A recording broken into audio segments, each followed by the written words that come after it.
నంద్యాల పట్టణంలో ఓటరు జాబితా ప్రత్యేక సవరణ ప్రక్రియ ముమ్మరంగా సాగుతోంది. ఇందులో భాగంగా 5వ వార్డు పరిధిలో మాజీ ఎమ్మెల్యే శిల్పా రవిచంద్ర కిషోర్ రెడ్డి ఆదేశాల మేరకు మాజీ కౌన్సిలర్ ఆరిఫ్ నాయక్ ఆధ్వర్యంలో ఓటరు జాబితా సవరణ సహాయక కేంద్రాన్ని ఏర్పాటు చేశారు. ఈ సందర్భంగా ఆరిఫ్ నాయక్ మాట్లాడుతూ ఓటరు ఎన్యుమరేషన్ దరఖాస్తులను పూర్తి చేయడంపై చాలా మందికి సరైన అవగాహన లేకపోవడంతో తప్పులు దొర్లుతున్నాయని తెలిపారు. ప్రస్తుతం స్థానిక సచివాలయానికి కేవలం 20% మాత్రమే రిటర్న్ ఫామ్స్ అందాయని, వాటిలో కూడా దాదాపు 50% దరఖాస్తుల్లో తప్పులు ఉన్నాయని ఆయన పేర్కొన్నారు. అర్హులైన ప్రతి ఒక్కరూ తమ ఓటు హక్కును కోల్పోకుండా ఉండేందుకే ఈ హెల్ప్ డెస్క్ ఏర్పాటు చేసి అవగాహన కల్పిస్తున్నట్లు ఆయన స్పష్టం చేశారు. వార్డు ప్రజలు ఈ అవకాశాన్ని వినియోగించుకోవాలని కోరారు. ఈ ఎస్ఆర్ ప్రక్రియ స్టార్ట్ అయ్యి సుమారు ఒక 15 రోజుల నుంచి జరుగుతుంది. ఈ ఎస్ఆర్ గురించి అవగాహన ఉన్న వాళ్ళు అయితే ఫామ్స్ తయారు చేసి రెడీ చేసి ఇస్తున్నారు. కానీ చాలా మందికి 80%, మా ఓల్డ్ టౌన్ లో అయితే 80% మందికి అవగాహన లేదు. ఫామ్స్ ఎలా తయారు చేయాలో తెలియదు, చాలా ఇబ్బంది పడుతున్నారు. ఇప్పుడు ప్రెజెంట్ అయితే రిటర్న్ ఫామ్స్ వచ్చేసి మన సచివాలయానికి కేవలం 20% అయితే వచ్చినాయి. అందులో కూడా ఒక 50% వరకు తప్పులు వచ్చినాయి. ఈ విషయాన్ని మనం మా మాజీ శాసనసభ్యులు శ్రీ శిల్పా రవిచంద్ర కిషోర్ రెడ్డి గారి దృష్టికి తీసుకుపోవడము, ఆ తర్వాత ఆయన స్పందించి మీ వార్డులో హెల్ప్ డెస్క్ పెట్టుకోండి అని ఆయన ఆదేశాల మేరకు ఈరోజు మన 5వ వార్డులో ఈ ఓటరు ఫామ్స్ నమోదు చేయడానికి ఒక హెల్ప్ డెస్క్ మనము ఏర్పాటు చేయడం జరిగింది. ఇందు మూలంగా ఈ హెల్ప్ డెస్క్ ద్వారా ఎవరైతే ఓట్లు 2002 ఓట్లు కనపడలేదో వాళ్ళ ఓట్లు వెతకడం కానీ, ఆ తర్వాత ఫామ్స్ కరెక్ట్ గా ఫిల్అప్ చేసి ఇవ్వడం జరుగుతూ ఉంది.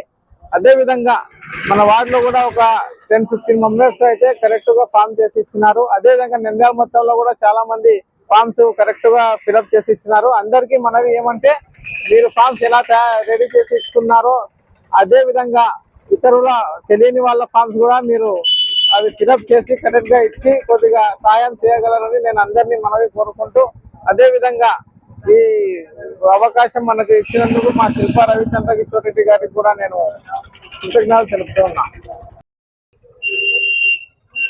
అందరికీ నమస్కారం. ఈరోజు దేశంలో మోడీ అనుసరిస్తున్న విధానాలు దేశ ప్రజలకు వ్యతిరేకంగా మారినాయి, ఇబ్బందికి మారినాయి.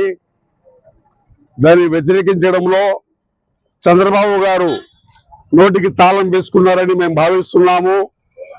ఈ సర్ ప్రక్రియను బీదవాళ్లకు, వలస కార్మికులకు, చదువు రాని వాళ్లకు చాలా అసౌకర్యం కలుగుతుంది, చాలా నష్టం కలుగుతుందని ప్రతిపక్షాలు 1 సంవత్సరం నుంచి ఘోషణ చేస్తున్నాయి.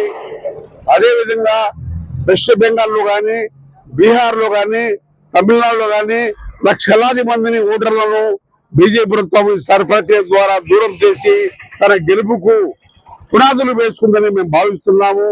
ఇదే సర్ ప్రక్రియను రాష్ట్రంలో చేస్తున్నారు. ఇక్కడ కూడా చాలా ఇబ్బందికరమైన పరిస్థితి ఉంది.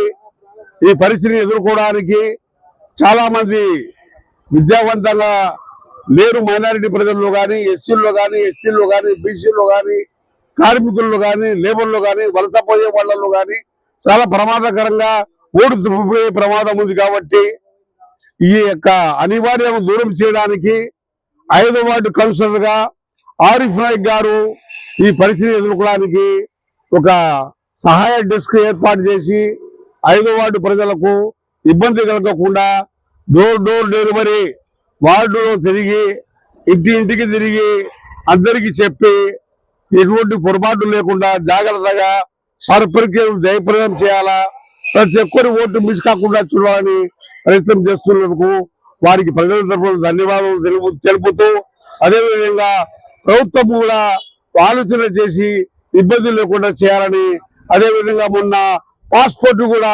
సిటిజన్షిప్ లేదని మన జయశంకర్ గారు విదేశాంగ మంత్రి చెప్పడం జరిగింది.